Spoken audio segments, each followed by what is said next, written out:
It wasn't the sirens. It wasn't the blood. It was the way he whispered afterward, voice cracking through bruised lips. "Am I still brave, Dad?" That was the moment the world tilted. And before it all spiraled into headlines and hashtags, before the RICO trials and subpoenas, and long before a terrified mother became the face of a national reckoning, there was just a backyard, a summer day, and a little boy named Eli Morgan trying to float. Brookhaven, Georgia. Population, quiet. HOA, active. Too active. The grill was going. Music hummed low. The kids were shrieking in that chaos only joy can create. Alyssa Morgan stood on the deck, barefoot, snapping photos with one hand and sipping lemonade with the other. Her husband, Dean, flipped burgers by the fence line, watching their son paddle around the pool with a too big green floaty strapped to his chest. Eli was 10, freckled, scrawny, terrified of bees and slightly allergic to chlorine, but too proud to ever admit it. He couldn't swim well, but he loved the water, because in it, everything slowed down. The world above became a blur, and down there, even fear felt lighter. At 2:16 p.m., a black SUV tore into their cul-de-sac. It didn't belong. It didn't even brake properly. Just screeched to a halt, blocking part of the driveway, and out stepped two men who looked more like private contractors than pool inspectors. Black polos. Tactical vests. One had a shaved head and mirrored sunglasses. The other, stockier, meaner, chewing gum like it was his job, slapped a roll of yellow tape into his palm. On the vest, HOA compliance unit. No names. No IDs. No authorization. "You can't have that pool open without regulation signage," said the tall one, barking more than speaking. Dean Morgan squinted, stepped forward, towel over his shoulder. "I'm sorry, who the hell are you?" "Homeowners Association Compliance Task Force," the buzzcut replied, flashing a badge too fast to read. "Your pool violates HOA Article 14 subsection B. It's a community safety hazard." Dean scoffed. "That's not real. We've lived here for years. There's no such rule." The man didn't blink. "Sir, stand aside. We're shutting this down." Alyssa came off the porch, arms crossed. "We've reviewed every policy. You have no jurisdiction." "Ma'am, step back. You're interfering." That's when the big one, gum chewer, started unrolling the caution tape like he was prepping a crime scene. Dean moved between him and the gate, raising a hand. "Listen, my kid's in the water." Buzzcut didn't even look at him. Exactly why this needs to be addressed. He brushed past. One hand reached into the pool like a mechanical claw and grabbed Eli by the back of the neck. "What are you doing?" Alyssa screamed, stumbling toward the steps. The floaty slipped. The water sloshed. And then, just like that, Eli's head was submerged. Buzzcut held him down. One hand. No warning. No command. Just violence masked in authority. Dean lunged, tackled the man with raw panic, but the second one was already on him, slamming him into the concrete with a dull, wet thud. Blood spread from Dean's temple. Alyssa was in the pool now, dress-soaked, sobbing, yelling, clawing toward her son. Someone screamed from the neighbor's yard. A phone was recording. Buzzcut still didn't let go. 30 seconds. That's how long a child can go without air before the body begins to shut down. To anyone watching, it felt like hours. And then finally, Buzzcut yanked him up and let go. Eli's arms dangled. His lips were blue. He didn't cry. He didn't blink. Alyssa caught him before he fully collapsed, cradling his soaked frame, screaming for help, screaming for air, screaming for time to go backward. CPR. Chest compressions. Dean crawling toward them, still dazed. Someone running for towels. Then a sputter. Then a gasp. Then vomit and water and the desperate sobs of a child trying to exist again. Sirens howled from a distance. Buzzcut and Gum Chewer made for the gate, but they didn't expect resistance. The neighbors had seen enough. A man from 2 doors down, still wearing flip-flops and oven mitts, grabbed one by the arm. "You're not going anywhere." The other found the gate locked. A woman blocked the exit with her stroller. Police arrived within 2 minutes. 11 cell phones offered 11 angles. Dean, still bleeding, pointed to them. "They tried to kill my son." The arrests were swift. No credentials. No paperwork. No affiliation with any real HOA task force, because no such thing existed. They were vigilantes, cosplaying as authority, paid under the table by someone for something. Eli was alive, but barely. The ER doctor would later say 10 more seconds underwater, and they would have been planning a funeral. That night, the Morgan house didn't sleep. Upstairs, Eli lay under layers of blankets, stuffed whale tucked tight in his arms, eyes staring at the ceiling like it might collapse. Dean stood in the bathroom, staring at his own reflection, whispering, "I let this happen." But Alyssa sat at the kitchen table, surrounded by folders, handbooks, court documents, her fingers moving faster than they had in years. She hadn't worn a suit in a decade, hadn't stepped foot in a courtroom since she left civil litigation to become a full-time mom.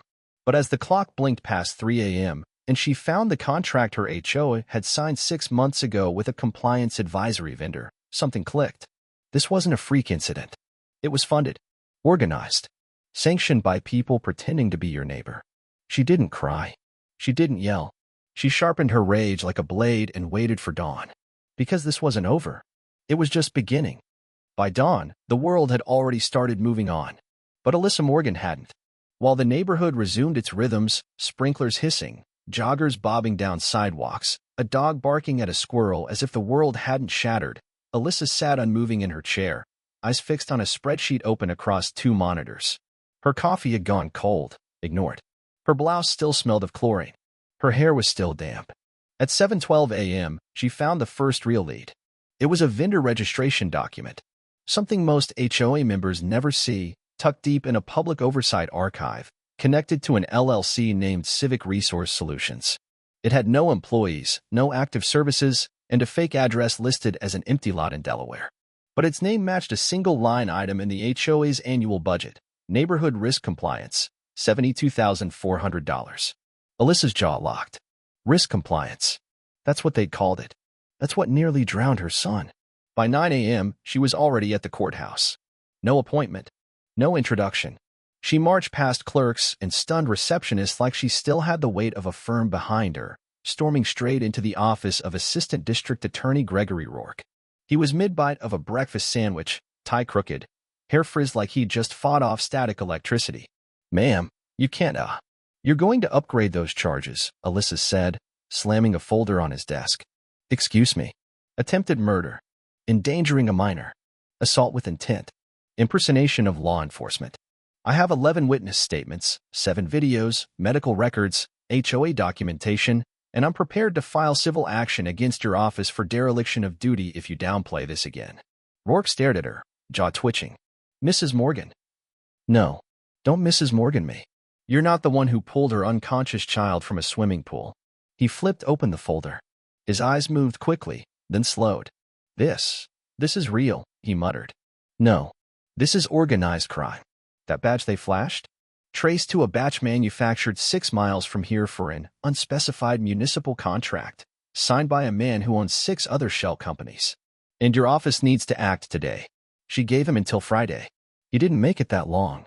By Thursday night, she was on 3 local podcasts, 1 radio show, and a live stream with an indie journalist who specialized in HOA corruption. Her voice never cracked. Her tone was surgical. "They tried to drown my son.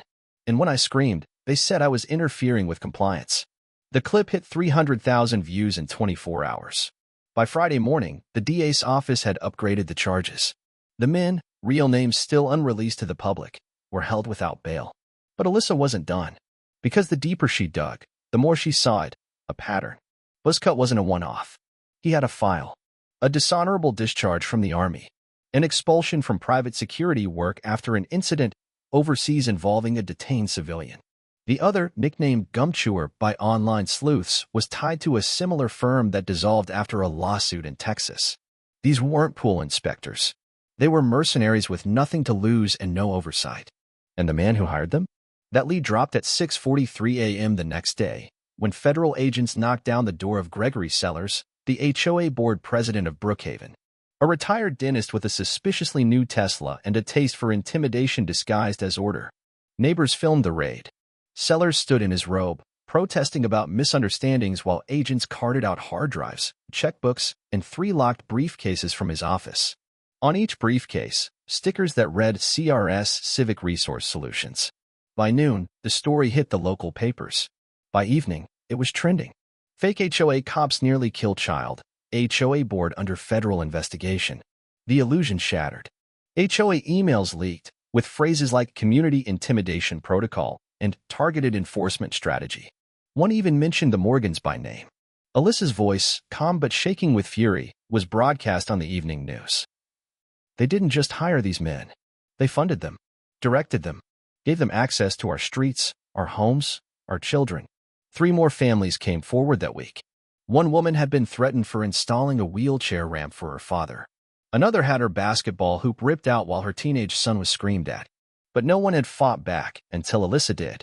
She stood on the courthouse steps with a stack of affidavits, the bruises on her son's neck printed in full color. "They are not a rogue unit," she said. "They are the system you created. The dam broke." Fox News aired the story. So did CNN.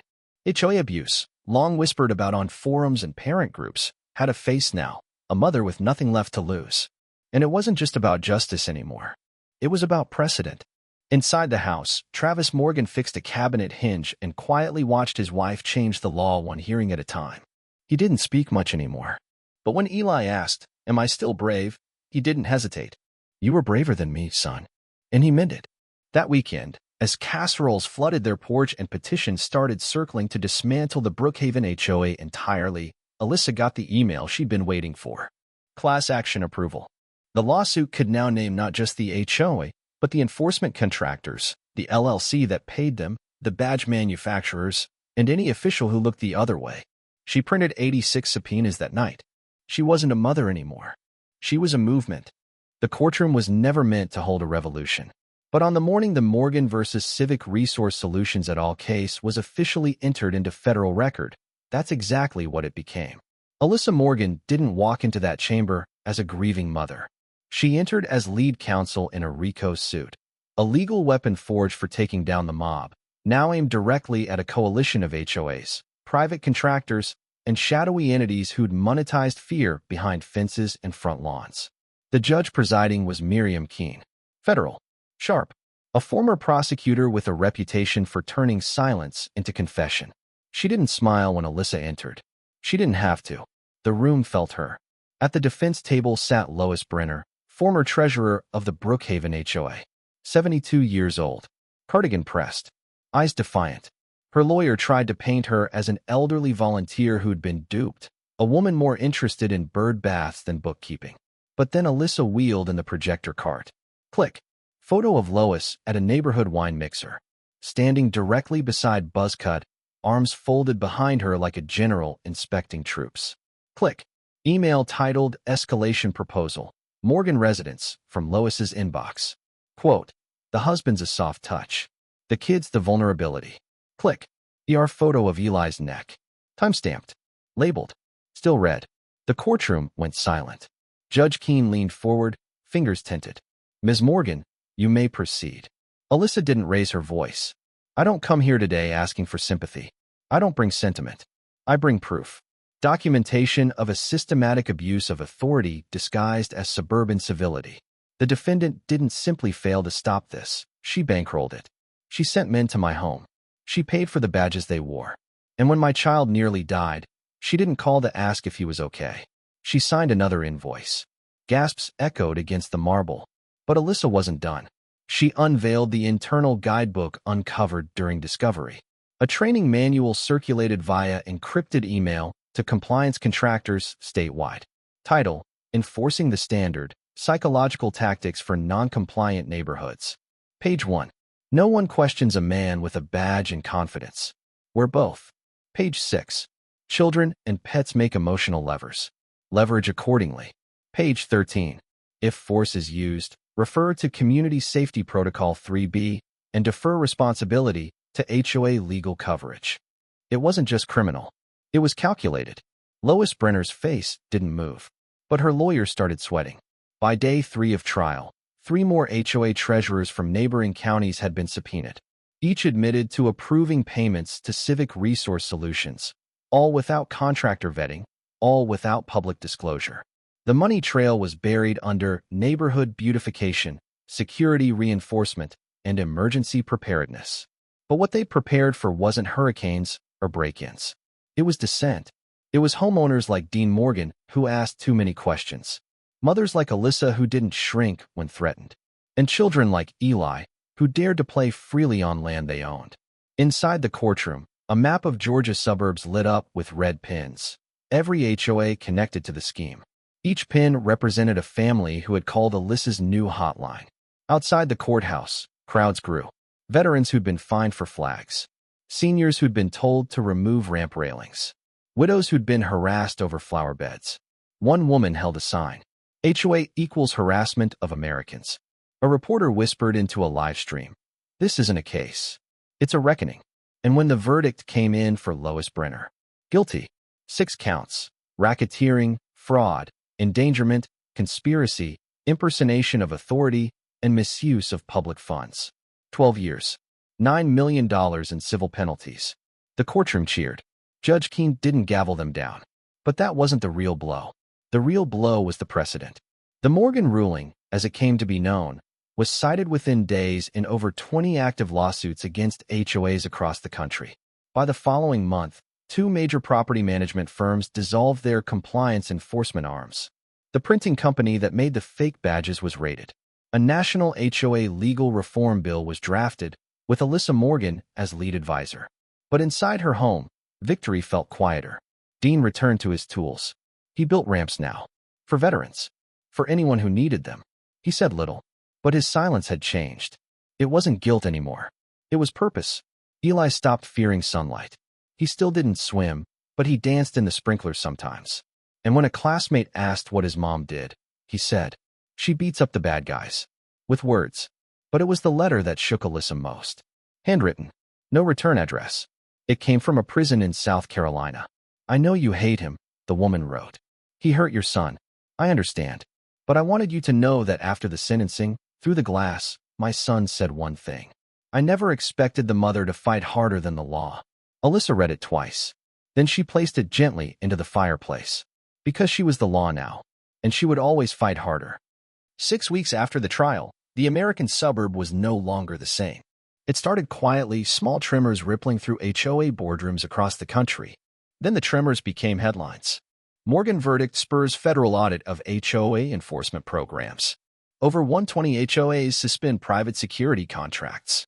RICO used against HOA. Could your neighborhood be next? The whispers turned into fire. At the heart of the blaze stood Alyssa Morgan. Not a politician. Not a pundit. Just a woman who refused to let her son's near death be written off as a compliance misunderstanding. The Real Compliance Initiative was born on a rainy Thursday morning. Its headquarters? Her dining room table. Its first members? 2 paralegals she'd once mentored and 1 retired judge who'd followed her story on YouTube. Within 3 weeks, they were handling 27 active cases. By the end of the month, that number had more than doubled. Their mission was razor-sharp. Investigate, expose, and dismantle any enforcement activity by HOAs that lacked legal grounding or due process. The country was listening. A cable network ran a 4-part documentary called The Fence Wars. Daytime talk shows booked Alyssa weekly. One senator from Colorado even quoted her in a subcommittee hearing on suburban oversight. "We're not talking about neighborhood pride anymore. We're talking about unregulated fiefdoms enforced with fear." As Alyssa Morgan said, the mold only grows in darkness. But for Alyssa, fame was never the goal. Her drive was singular. She wanted one thing, accountability burned into law. And the most dangerous rot hadn't yet been exposed. It happened by accident. Dean was cleaning the garage when he knocked over an old paint can. Behind it, wedged in dust and cobwebs, was an unopened envelope addressed to Lois Brenner. No return address. Postmarked 2 months before Eli's assault. He brought it to Alyssa without a word. Inside was a routine bank statement. Except it wasn't routine. The statement showed an outgoing wire transfer, $18,200, from the Brookhaven HOA account to a Delaware LLC called Civic Resource Solutions. That wasn't the strange part. The strange part was the memo line. Tier 2 escalation, Zone E. Zone E. That was their block. The Morgans' home had been pre-selected, targeted, escalation planned and funded weeks before Eli even touched the water. Alyssa's fingers trembled. Not from fear. From fury. The transfer hadn't gone to general maintenance. Not to community beautification. It was funneled into what appeared to be an off-the-books enforcement operation tied to no formal HOA charter. A shadow budget. A private militia. And the rot didn't stop at Brookhaven. Over the next 2 weeks, with the help of her nonprofit's research team, Alyssa uncovered a network, 10 other HOAs in 3 different states using Civic Resource Solutions as a third-party enforcement firm. Every HOA had a compliance discretionary fund. Everyone had redacted expenses. And everyone had members who claimed they never authorized force. But the documents told another story.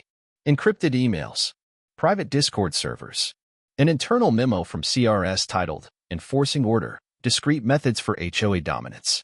Section 3 was called Controlling the Narrative, using legal gray zones to silence pushback. There was even a recruitment flyer for enforcement professionals that promised cash bonuses, housing stipends, and non-disclosure protection for high-risk actions. It was worse than vigilantism. It was organized coercion disguised as community caretaking. So Alyssa did what she did best. She filed again, this time in federal district court, invoking the Racketeer-Influenced and Corrupt Organizations Act not just against individuals, but against the entire operational framework behind civic resource solutions. The HOA boards, the shell companies, the payment processors. The defendants included 4 HOA presidents, 2 security firm CEOs, and the owner of a digital marketing agency that had been writing the internal propaganda materials sent to train enforcement officers. The public reaction was volcanic. Some accused her of overreach.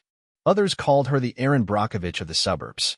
But to the family she represented, she was something else entirely, the first person who ever made the HOA feel fear. At the next court hearing, as Alyssa outlined a 212-page motion complete with invoices, audio recordings, and email headers, the judge, Miriam Keene again, leaned back and said, "When you empower violence with bureaucracy and call it community management, don't be surprised when the community fights back." It was quoted on television. It trended on Twitter. It was printed on T-shirts sold to fund legal fees for low-income families sued by overzealous HOAs. Lois Brenner, once seen as a harmless retiree with a clipboard, was now a meme. Her deposition, where she tried to claim she thought escalation referred to bigger signs, was played on late-night television. She was sentenced to 12 years in prison. As the verdicts rolled in and civil judgments totaled over $23 million, something even bigger began happening. HOAs started rewriting their charters. Some dissolved entirely. Others removed enforcement powers from private hands. Several states introduced new legislation requiring all HOA security activity to be reported, reviewed, and publicly accessible. The Morgan Doctrine, an informal legal term, now appeared in more than 40 law school discussions across the country. But for Alyssa, none of that mattered, not yet. Because there was one more name, one more transfer, one more loose thread in the network that hadn't been pulled. And she intended to rip it straight from the foundation. It began not with a headline, not with a lawsuit, but with a name buried deep inside a dusty financial disclosure form filed 4 years too late. A single name, a single oversight. And that name was the fuse. Edwin Kessler, former state-level urban development consultant. Retired early, moved to a gated community outside of Charleston. Served as advisory liaison to 3 separate HOA boards, all of which had paid civic resource solutions under different aliases. One invoice simply read, EK, Logistical Coordination. Alyssa sat motionless when she found it. The alias, the routing number, the consulting address that matched a P.O. box next to a chain convenience store. This wasn't just negligence. It was engineered authority. A playbook replicated across states, reshuffled just enough to stay under the radar until now. She filed her final RICO motion. 23 named defendants. The courtroom didn't have enough seats. Journalists lined the walls. 2 documentary crews applied for access. YouTubers whispered commentary into their lapel mics like it was a modern trial of the century. And at the center of it stood Alyssa Morgan. No longer grieving. No longer raw. She was composed. Not because the pain had faded, but because pain was no longer her enemy, it was her engine. Her opening statement was 7 minutes long. Not a single objection was raised. Ladies and gentlemen of the jury, this case isn't about one bad decision or 2 rogue enforcers. It's about a system. A structure that wore suburbia like a smile while it robbed people of their rights. They called it compliance. I call it corruption. They called it protection. I call it predation. And today, we ask this court to call it what it is: organized crime. The prosecution presented 86 separate payment records across state lines. 14 victims, including elderly homeowners fined into foreclosure. 3 whistleblowers who described punitive compliance assignments given to contractors with no legal authority. And a binder, now infamous, labeled Preferred Escalation Paths, listing addresses, family sizes, and likely response profiles. Dean testified. Quiet.